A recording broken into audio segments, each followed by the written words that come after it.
सभी साथियों को नमस्कार। एक बार फिर से आपका स्वागत है हमारे ऑनलाइन प्लेटफॉर्म पर। तो आपसे आशा करते हैं आप स्वस्थ होंगे, मस्त होंगे, एकदम बिंदास होंगे और घर पर और फैमिली में एकदम बढ़िया से होंगे। तो आज हमारा मॉडल पेपर चलेगा लास्ट, जो रहने वाला है 8वां। तो सभी बच्चे हमारे लाइव सेशन में जुड़ जाएं, बढ़िया तरह से देखें इस मॉडल पेपर को। लास्ट में रहने वाला है तो हमारी जो 500 क्वेश्चन की सीरीज थी उसमें आपको PDF किस प्रकार से कराई, उसमें हमने मॉडल पेपर किस प्रकार से कराए, तो आपको जाके हमारे यूट्यूब चैनल पर संकल्प टेक्निक क्लासेस के नाम से है, आप विजिट करिए, पूरी वीडियो को देखिए। और जितना आपका एग्ज़ाम नज़दीक आ गया है, तो नज़दीक एग्ज़ाम आ गया तो उसे देख के आप अपनी परीक्षा को सफलतापूर्वक प्राप्त करिए, जिससे कि आपका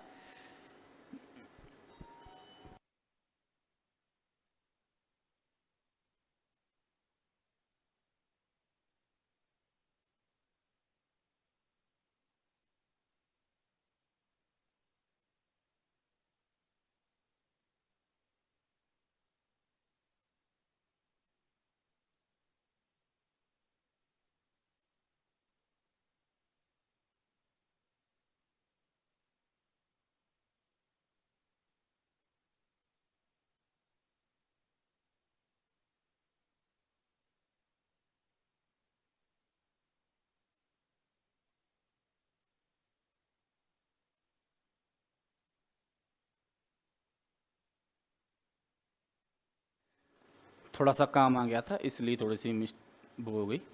तो सभी बच्चे हमारे जुड़े हैं लाइव सेशन में। तो हमारा लास्ट मॉडल रहने वाला है। तो पहला प्रश्न निकल के आता है कि फोटो वोल्टेक सेल बनाने के लिए किस सामग्री का उपयोग किया जाता है। ऐसी प्रयुक्त सामग्री का नाम बताना है जिसको हम सेल को बनाते हैं। तो पहला है जर्मेनियम, दूसरा है आर्सेनिक, तीसरा है एंटीमनी, चौथा है सिलिकॉन। तो हमारा राइट आंसर क्या हो जाएगा बेटा? सिलिकॉन। ठीक है। प्रश्न है दूसरा, लेदर रोड पेपर इंसुलेशन का मुख्य गुण कौन सा है। इसका बेटा मुख्य गुण बताना है, इसका मुख्य गुण कौन सा है। तो पहला है अत्यधिक गैर हाइग्रोस्कोपिक, दूसरा है गैर माइराइज्ड सामग्री, तीसरा है बेहतर एंजिंग और परावैद्युत शक्ति, चौथा है श्रेणी F इंसुलेशन के लिए बहुत अच्छा। तो राइट आंसर हमारा बेटा कौन सा रहेगा? सी रह जाएगा, बेहतरीन एंजिंग और परावैद्युत शक्ति। इसका क्या है? मुख्य गुण है बेटा। प्रश्न तीसरा रहने वाला है कि 3 फेज इंडक्शन मोटर कौन सी हमारी बेटा? 3 फेज दे रखी है बेटा, इस प्रकार से भी लिख सकते हैं आप 3 फेज। ठीक है। तो मोटर में सिंक्रोनस स्पीड की क्या होता है? जो हमारी 3 फेज इंडक्शन मोटर में सिंक्रोनस स्पीड क्या होती है? ठीक है। इस कौन सी स्पीड का नाम पूछ रहा है इंडक्शन में? इस सिंक्रोनस स्पीड का नाम पूछ रहा है कहाँ पर? 3 फेज इंडक्शन में। तो किस तरह से होती है? चुंबकीय क्षेत्र गति को घुमाते हुए, फुल लोड स्पीड, शून्य बार गति और स्टेटर और रोटर के बीच सापेक्ष गति। तुम्हारा राइट आंसर बेटा हो जाएगा ए। क्या हो जाएगा? ए हो जाएगा। क्या होता है बेटा? चुंबकीय क्षेत्र की गति होती है। ठीक है, राइट आंसर ए। प्रश्न हमारा है 4, हाई स्पीड ऑपरेशन के लिए AC ड्राइव बेहतर अनुकूल क्यों है। बहुत ही प्यारा प्रश्न है बेटा। तो हाई स्टार्टिंग टॉर्क, पहला ऑप्शन है आपका हाई स्टार्टिंग टॉर्क, दूसरा है निर्माण में मजबूत, तीसरा है हल्की गेज बाइंडिंग होना और चौथा है कोई ब्रश और कम्यूटेटर नहीं। तुम्हारा राइट आंसर क्या हो बेटा? डी हो जाएगा, कोई कम्यूटेटर और ब्रश नहीं इस पर। ठीक है। प्रश्न है हमारा 5वां, AC वोल्टेज स्टेपलायर का प्रकार क्या है। देखो आउटपुट इनपुट आपकी स्टेपलायर में दी होती हैं, तो इसका नाम पूछ रहा है, इस स्टेपलायर का नाम क्या है। तो पहला है स्वचालित वोल्टेज स्टेपलायर, दूसरा है सर्वो वोल्टेज स्टेपलायर, तीसरा है मैनुअल स्टेपर्ड वोल्टेज स्टेपलायर, चौथा है आपका नियत वोल्टेज ट्रांसफॉर्मर स्थित। तो कौन सा रहने वाला है 5 में? राइट आंसर बेटा हमारा जाएगा सी, मैनुअल स्टेपर्ड वोल्टेज स्टेपलायर रहने वाला है। प्रश्न हमारा 6वां बहुत ही बढ़िया प्यारा प्रश्न है। कह रहा है बेटा कि AC और DC आपूर्ति दोनों में किस प्रकार के रिले का प्रयोग किया जाता है। यहाँ पर धारा की बात आ जाए AC और DC, तो वहाँ ऐसी रिले बना के तैयार कर दी है। इस दोनों धाराओं पर क्या करते हैं? हम रिले का उपयोग कर सकते हैं। तो पहला है कैल्पर प्रकाश आर्मेचर रिले, दूसरा है थर्मल रिले, तीसरा है रीड रिले, चौथा है आवेग रिले। तो हमारा राइट आंसर क्या हो जाएगा? 4 हो जाएगा। आवेग रिले मात्र एक ऐसी रिले होती है जो AC और DC दोनों सप्लाई पे कार्य करती है। ठीक है, बहुत ही प्यारा प्रश्न था बेटा। आगे बढ़ते हैं। प्रश्न 7 में है कि पैनल बोर्ड में 2 अलग अलग अर्थिंग प्रदान करने का क्या कारण है? बहुत ही प्यारा प्रश्न है। हमारी जो अर्थिंग की जाती है तो उसमें क्या कारण रहता है भाई? तो पहला ऑप्शन अन्य विविधता के मामले में एक अर्थ सुनिश्चित करें। तो पहला ही ऑप्शन दिख रहा है आपको, राइट आंसर दीजिएगा, मैं आगे प्रश्न को पढ़ूंगा नहीं। तो हमारा राइट आंसर क्या हो जाएगा? ए हो जाएगा, अन्य विविधता के मामले में एक अर्थिंग सुनिश्चित करें। सुनिश्चित का मतलब है कि एक अर्थिंग इतनी प्रॉपर तरीके से करें, बढ़िया तरीके से करें, जिससे सारे कॉन्टैक्ट जुड़े हों, सुनिश्चित कर दी कि भाई इसी पे सारा चीज़ रहेगी से रहने वाली है।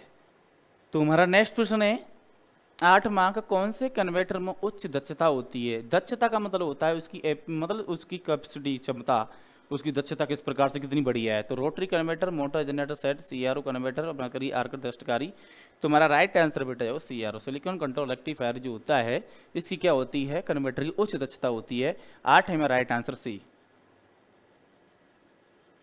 प्रश्न में कह रहा है हमारा 9 मार्क, डीसी जनरेटर में प्रेरित ईपीएल की दिशा ज्ञात करने के लिए किस नियम का उपयोग किया जाता है? किस में भाई के क्या ज्ञात करने के लिए? डीसी जनरेटर में क्या? ई एम एफ, ठीक है। तो पहला है फ्लेमिंग के बाएं हाथ का नियम, दूसरा है दाहिने हाथ का थैली का नियम, तीसरा है फ्लेमिंग के दाएं हाथ का नियम, चौथा है कॉर्कस्क्रू नियम। तो सबको नजर आ रहा है 9 में क्या रहने वाला? Right answer C. फ्लेमिंग के दाएं हाथ का जो नियम होता है वो किसको यूज करता है? डीसी जनरेटर को यूज करता है। तो जब डीसी में ये नियम लगेगा दाहिने का, तो मुझे बताओ मोटर में कौन सा लगेगा? ये तो मोटर हो गई, ठीक है, और ये आपका जनरेटर हो गया। तो जनरेटर पर दाहिने हाथ का लगेगा, ठीक है, दायां, और बेटा इधर लगेगा बायां। तो ध्यान रखना जनरेटर पे हमारा हम सीधे हाथ से चालू करते हैं, तो ध्यान रखना सीधे हाथ से चालू करते हैं जनरेटर में, सीधे हाथ का नेम लगेगा दाहिना हाथ नेम, और मोटर का लगेगा हमारा बाएं हाथ का नेम। तो दोनों में आपको ध्यान रखना है, मोटर और जनरेटर में, ठीक है।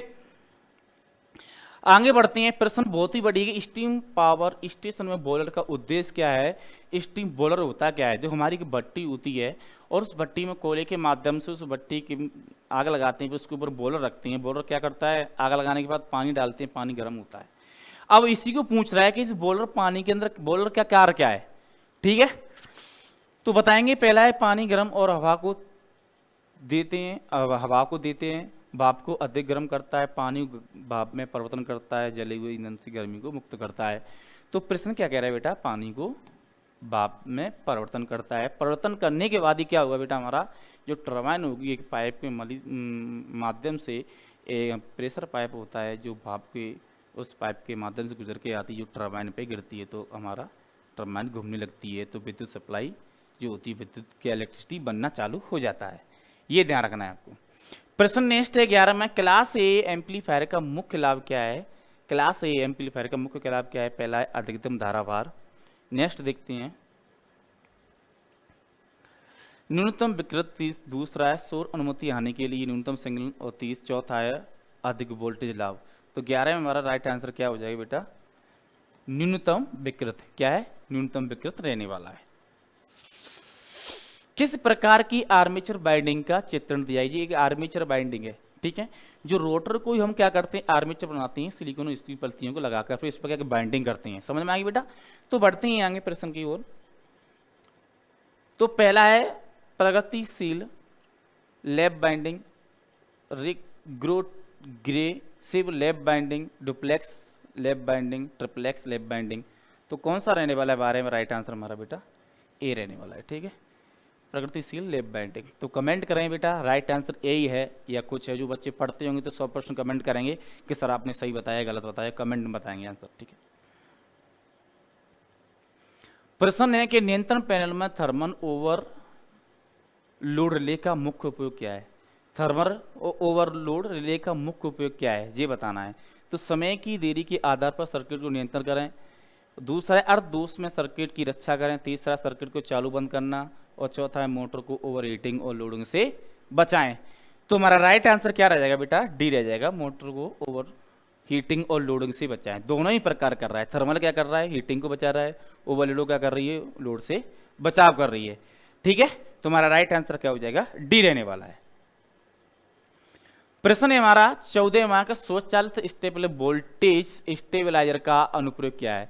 ये स्टेबलाइजर का भाई क्या अनुप्रयोग है? अनुप्रयोग का मतलब होता है प्रयोग, ठीक है। तो पहला है टेलीविजन, दूसरा है पंप मोटर, तीसरा है ग्राइंडर, चौथा है गीजर। तो राइट आंसर हमारा हो जाएगा टेलीविजन। क्या हो जाएगा? टेलीविजन क्या कह स्टेबलाइजर का मुख्य अनुप्रयोग है। प्रश्न है कंट्रोल पैनल बाइंडिंग में प्रयुक्त सामग्री का नाम क्या है? जैसे हमारा को कंट्रोल पैनल होता है, जैसे कि उसमें वायरिंग देते हैं हम, तो उस वायरिंग को जब उस वायर होता है हमारा, तो उसको कहीं ना कहीं सेट तो करते हैं किसी न किसी के माध्यम से, तो उसका नाम पूछ रहा है। ठीक है, तो ये चित्र दे रखा है, इससे हम क्या करते हैं, उसको बांधते हैं या एक जगह गुच्छ करके इकट्ठा करके सही से सेट करते हैं। तो किस माध्यम से करते हैं, ये चित्र दे रखा है, तो चित्र का नाम बताना है आपको।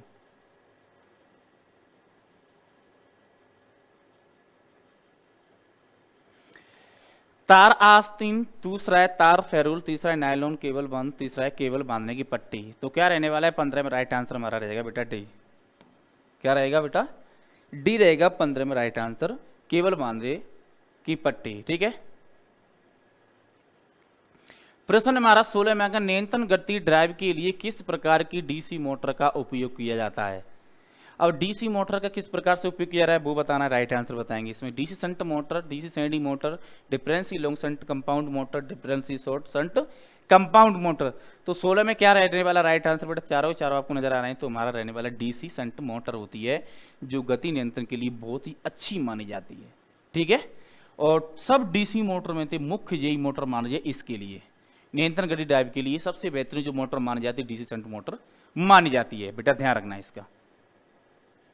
प्रश्न नेक्स्ट कह रहा है कि एसी मोटर स्टेटर बाइंडिंग का प्रकार क्या है? इस बाइंडिंग जो दे रखी इसका प्रकार बताना है, किस प्रकार से डिजाइन की दी, किस प्रकार से आकृति है, वो इसको बतानी है। तो पहला हीरा कुंडली बाइंडिंग और जटिल कुंडली बाइंडिंग, दो ऑप्शन तो जो है 17 में, तो इसमें से कोई आपका लगता है आपको राइट आंसर हो सकता है, तो नहीं हो सकता, तो आगे बढ़ते हैं। नेक्स्ट है डबल लेजर बास्केट बाइंडिंग और चौथा है सिंगल लेजर बास्केट बाइंडिंग। 17 में क्या रहेगा राइट आंसर हमारा बेटा?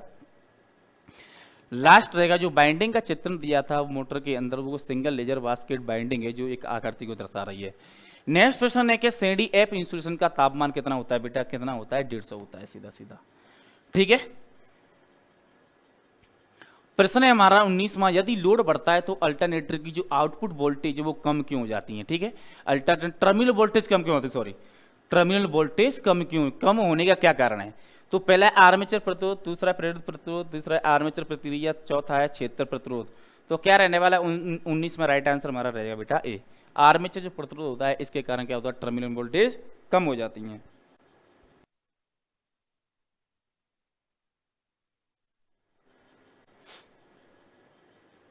प्रश्न हमारा 20वां कह रहा है कि पावर कंट्रोल सर्किट में डायक का उद्देश्य क्या है? डायक हमारा एक क्या एक युक्ति है, डिवाइस है, उसका उपयोग क्या हो रहा है? प्रबंधन के लिए, रेक्टिफायर के रूप में, एक ऑसिलोस्कोप के रूप में, ट्रिगर करने के लिए। तो 20 में क्या रहने वाला राइट आंसर हमारा? डी रहने वाला है बेटा। ट्रिगर करने के लिए हम क्या करते हैं कि डायक का उपयोग करते हैं, राइट आंसर डी 20 में। प्रश्न हमारा 21वां, आर्क बेल्डिंग के लिए किस प्रकार के डीसी का उपयोग किया था? जो आर्क बेल्डिंग होती है, बेल्डिंग करते हैं हम बेल्डिंग मशीन से, तो किस प्रकार के डीसी का हम क्या करते हैं? उपयोग करते हैं। तो पहला श्रेणी जनरेटर का, विद्युत योगी जनरेटर का, संचय योगी जनरेटर का, शंट जनरेटर का। तो 22 में राइट आंसर हमारा क्या रह जाएगा? बी रह जाएगा बेटा, राइट आंसर बी। विभेदक योगी जनरेटर डिफरेंशियली कंपाउंड जनरेटर क्या करते हैं हम? उपयोग करते हैं। प्रश्न है 22वां, CRO क्या? CRO, ठीक है ना? तो CRO द्वारा किस मात्रक को मापा जा सकता है? CRO द्वारा किस मात्रक को मापा जा सकता है? तो पहला है प्रतिरोध, आवर्ती, प्रतिरोध, शक्ति गुणांक। बेटा CRO से मात्र एक ही चीज को माप सकता है, कौन सी? आवर्ती। ठीक है, CRO के अंदर हम क्या करते हैं? आवर्ती नाप सकते हैं। आवर्ती आपकी कौन सी कैसी सप्लाई की हो, चाहे 240 वोल्ट, 50 वोल्ट, 440 वोल्ट, कहने का मतलब ये। ठीक है ना, आवर्ती किस में होती? मात्र AC में होती है, उसकी हम क्या करते हैं? आवर्ती मापते हैं।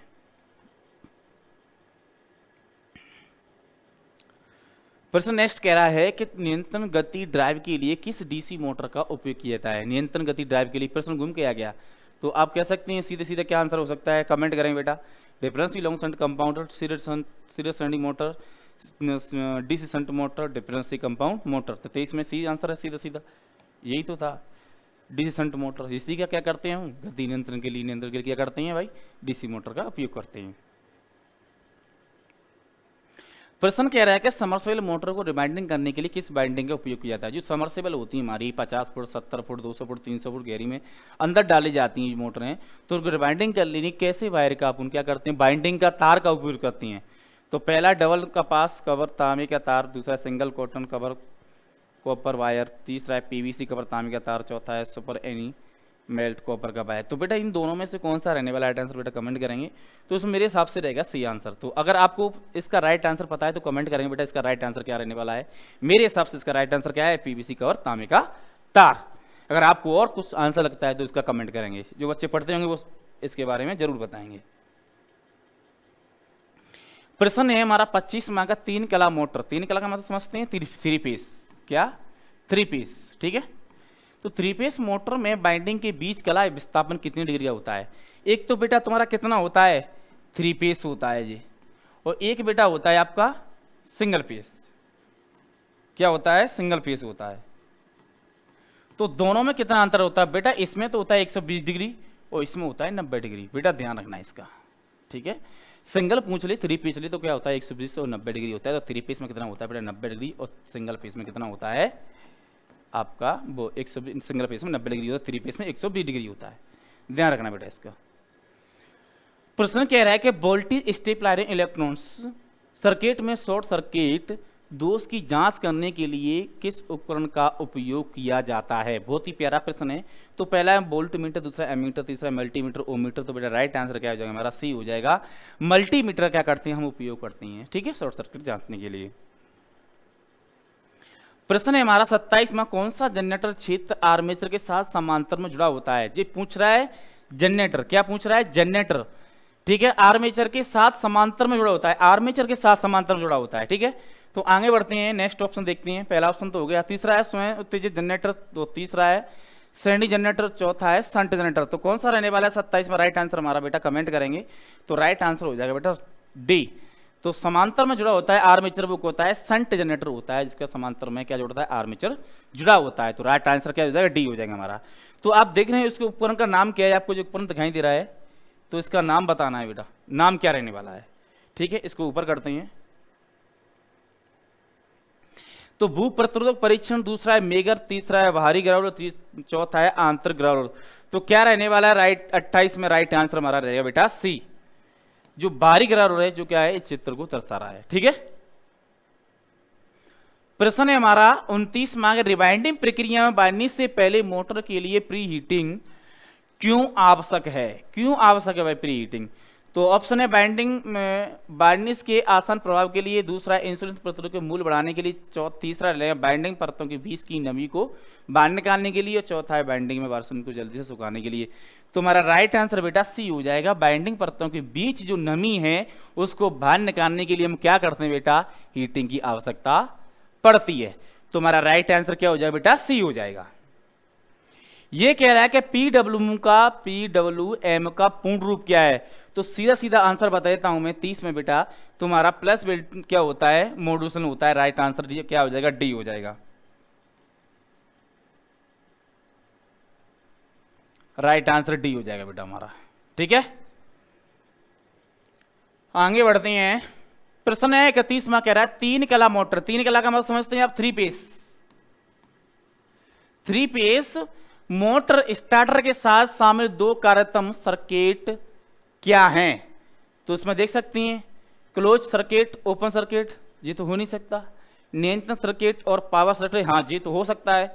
तीसरा शॉर्ट सर्किट, क्लोज सर्किट, ये नहीं हो सकता। और ओपन सर्किट और शॉर्ट सर्किट ये भी नहीं हो सकता। राइट आंसर हमारा क्या हो जाएगा बेटा, बी हो जाएगा। नियंत्रण सर्किट और पावर सर्किट रहने वाला राइट आंसर इसका। प्रश्न 32 में कह रहा है EFT का मुख्य अनुप्रयोग क्या है, इसका प्रयोग क्या है।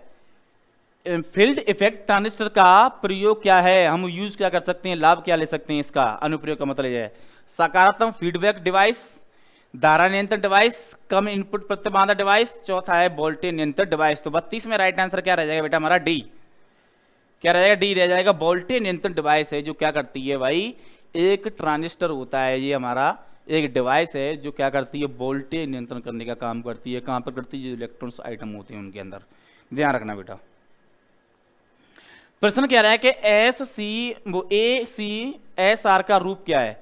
तो बेटा एस सी आर का आपको कई बार बता रखा है, तो इसका क्या हो जाएगा, aluminium conductor steel reinforced, right answer B हो जाएगा। ठीक है, ये दे रखा है, राइट आंसर बी। प्रश्न कह रहा है बेटा कि कंट्रोल पैनल में कंट्रोल ट्रांसफार्मर क्यों प्रदान किया जाता है, प्रदान क्यों किया जाता है ये बताइए। तो पहला ऑप्शन सहायक सर्किट संचालन करने के लिए, दूसरा है लोड करने के लिए, रेटेड वोल्टेज बनाए रखने के लिए, तीसरा है रेटेड मुख्य आपूर्ति वोल्टेज बनाए रखने के लिए, चौथा है पावर सर्किट को कम वोल्टेज की आपूर्ति करने के लिए। 34 में क्या रहने वाला राइट आंसर मेरा बेटा, 34 में राइट आंसर हो जाएगा ए, सहायक सर्किट संचालित करने के लिए हम क्या करते हैं, उसमें कंट्रोल पैनल में ट्रांसफार्मर का उपयोग या प्रदान उसको करते हैं।